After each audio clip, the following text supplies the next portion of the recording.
অনুশীলনেও নিজের সবচাইতে পছন্দের সুইপ শটটাই খেললেন মুশফিকুর রহিম, যেন বুঝালেন দীর্ঘদিন ধরে চলা রান খরার অবসান ঘটবে এবার। আভাস দিলেন নিজের চিরচেনা ছন্দে ফেরার। লাল বলের ক্রিকেটে দেশের সবচাইতে অভিজ্ঞতম ক্রিকেটারের নামটাও মুশফিকুর রহিমই। জাতীয় দলের সাদা জার্সিতে মুশফিক এখন অবধি খেলেছেন 96 টেস্ট ম্যাচ। সামনেই শ্রীলঙ্কার বিপক্ষে বাংলাদেশ খেলবে 3 ম্যাচের টি-20 এবং 3 ম্যাচের ওডিআই এর পাশাপাশি 2 ম্যাচের টেস্ট সিরিজও। নিশ্চিতভাবেই সেই টেস্ট স্কোয়াডে দেখা যাবে মিস্টার ডিপেন্ডেবলের নাম। চলছে যেন সেই প্রস্তুতিটাই।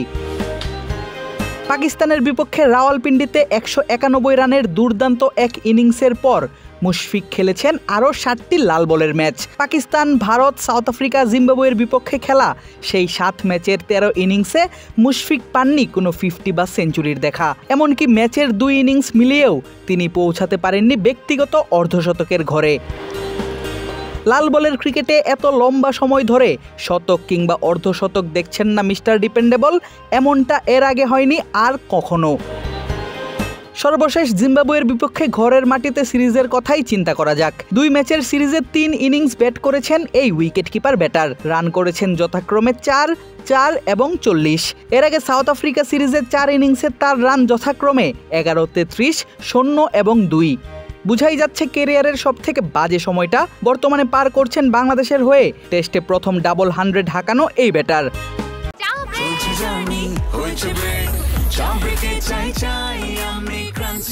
যে কোনো চা ব্রেকে বিস ক্লাব ড্রাই কেক, চায়ের সাথে আয়েশ। তবে মুশফিকের সামনে আছে নিজের 100তম টেস্ট খেলার হাতছানি, সেটিও প্রথম কোনো বাংলাদেশি ব্যাটার হিসেবে। ফর্ম যাই থাকুক না কেন, মুশফিককে 100তম টেস্ট খেলতে দেখতে চান বাংলাদেশের সাধারণ ক্রিকেট দর্শকরা। তবে নিজের প্রস্তুতি না সেরে মাঠে নামতে নারাজ এই ব্যাটার। জিম্বাবুয়ে সিরিজের পর তাই প্রায় প্রতিদিনই মুশফিক হাজির হয়েছেন মিরপুরের হোম অফ ক্রিকেটে, করেছেন ব্যাট হাতে নিজের ফিরে আসার অনুশীলন।